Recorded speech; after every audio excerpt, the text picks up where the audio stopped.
institution is probably John Paul II's 1988 Apostolic Letter on Women, Mulieres Dignitatem. Just because the title Mulieres Dignitatem is such a tongue twister, I will refer to this letter henceforth as MD. In fairness, MD has much in it that can give heart to Catholics who define themselves as women.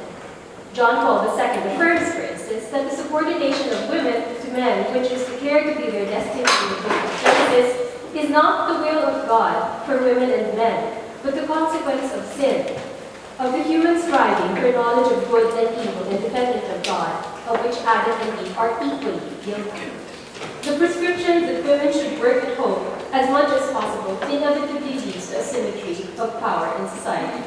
If men are freer from the responsibilities of nurturance than women, and can therefore participate more vigorously than women in political action for the transformation of society, women's voices and sentiments will have to be channeled mostly through men.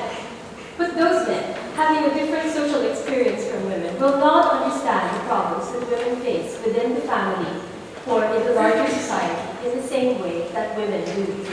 Those of us who are Catholic should try to encourage and refocus the Church's energies on helping individuals of all possible gender classifications to deal with the problems brought about by an economic system that does not address their need for human dignity. This brings us to the differentiated impact of conflict on men and women. So even if conflict happens in the same geographical area, the impact and the effects on men and women are obviously not the same. This has a consequence, this realization has a consequence also on the planning and the programs and the responses that should be made to address causes causes of conflict or to address problems brought about by conflict. And lastly, gender equality cannot be achieved if, of course, women's access to resources, promotion and protection of their rights, and participation in decision-making are not fully realized.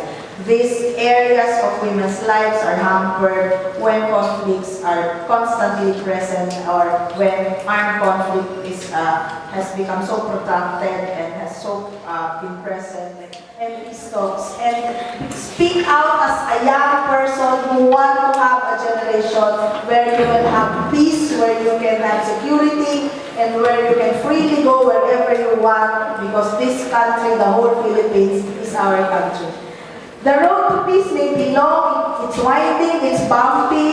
You talk to these women and at some point everyone will get teary-eyed because they have sacrificed so much and for what? No? And at what cost? And so let us be relentless in our fight to make sure that even if we go out of the even if we stop sometimes, even if there are times when we need to hold on and not move, eventually we need to move on.